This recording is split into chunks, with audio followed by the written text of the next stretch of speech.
Hello everyone, all at once by অতসীর আরেকটি ব্লগে আপনাদেরকে অনেক স্বাগত।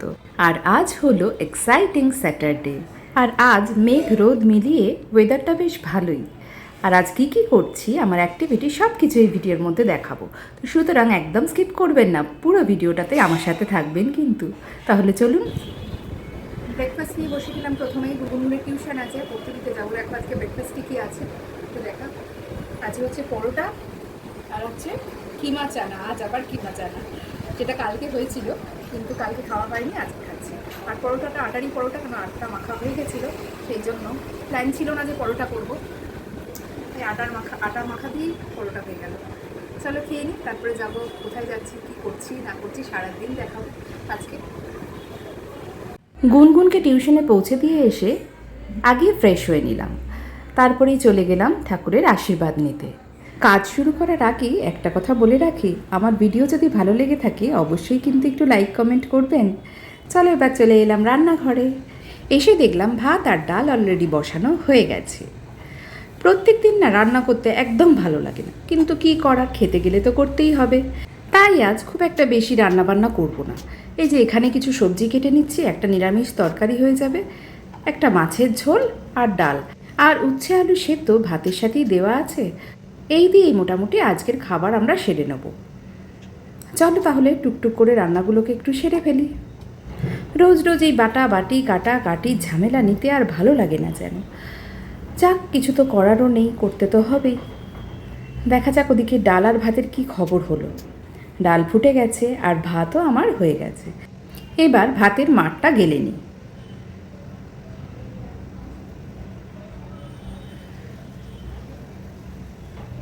ভাতের মারগালা আমার হয়ে গেল।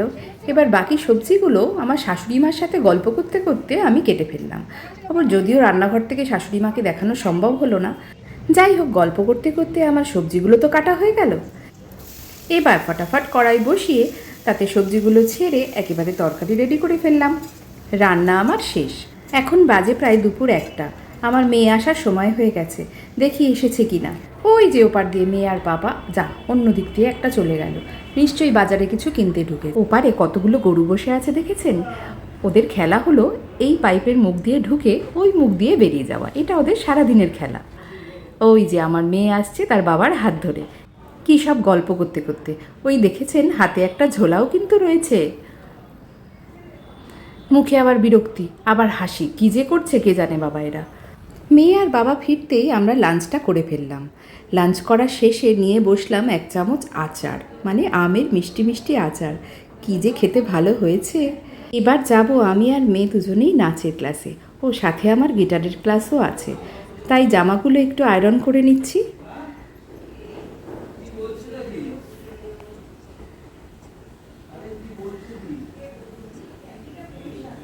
উফ, এবার অনেক হাঁপিয়ে গেছি, কিন্তু হাঁপিয়ে গেলে তো চলবে না, রেডি হতে হবে।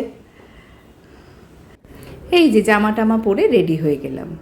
আজ একটু বিনুনি করে দিচ্ছি, চুলটা খোলা থাকলে খুব গরম লাগে নাচতে নাচতে, তাই আর কোনো স্টাইল নয়।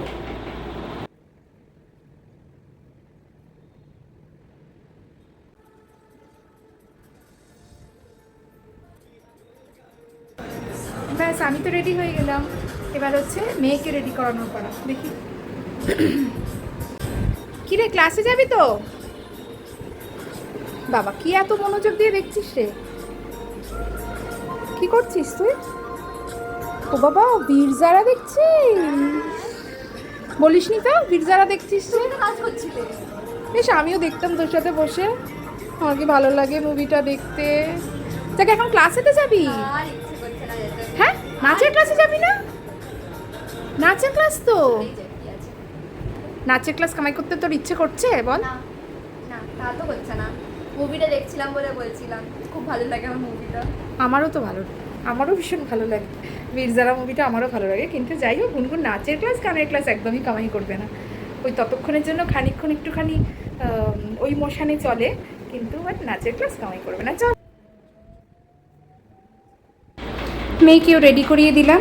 আর এই হলো আমাদের নাচের ক্লাসের, মানে সঞ্চারীর নাচের ক্লাসের ড্রেস। চললাম এবারে ক্লাসের উদ্দেশ্যে। যাওয়ার সময় কিছু স্ন্যাক্স কিনে নিয়ে যাব। কী কিনবি দেখ? চিপস কিনবে আর ব্রাউনি কিনবি? একটা ব্রাউনি কেক নিয়ে নি। ব্রাউনি কেক আছে দাদা? এই যে এইটা। না এই যে এইটা।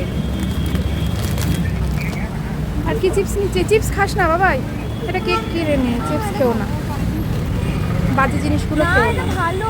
ওই চুপা চিপস আমি দেবো না। কিন্তু কিছু হবে না। তুই আঙ্কেল চিপস নে। অনেকদিন খাইনি। তুই আঙ্কেল চিপস, অনেকদিন খাইনি বলছি। আঙ্কেল চিপস না। ঠিক আছে একটা নিয়ে নে। পপকর্ন নিচ্ছিস? ঠিক আছে, এটা আর পপকর্ন। ঠিক আছে চলো।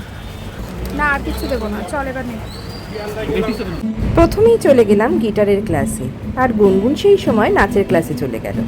এই হলো আমাদের গিটারের স্যার পার্থ, যিনি আমাদের মতো সুপার ফাঁকিবাজ স্টুডেন্টদের খুব যত্ন সহকারে গিটার শেখান।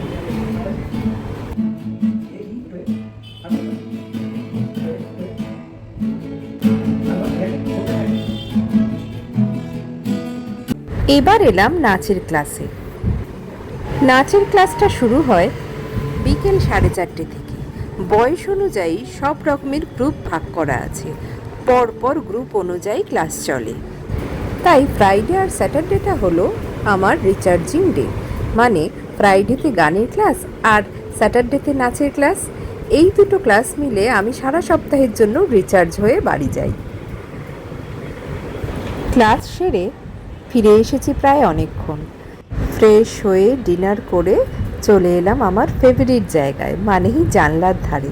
এখানে দাঁড়িয়ে দাঁড়িয়ে লোকজনদের দেখতে দেখতে কত সময় কেটে যায়। দেখুন সব যাচ্ছে শ্রাবণ মাসে বাবার মাথায় জল ঢালতে। ব্যাস, আজকে আমার ব্লগটা এখানেই শেষ করলাম। তাহলে সবাই ভালো থাকবেন, আর যদি ভালো লাগে আমাকে কিন্তু লাইক কমেন্ট করতে ভুলবেন না। তাহলে সকলকে গুড নাইট।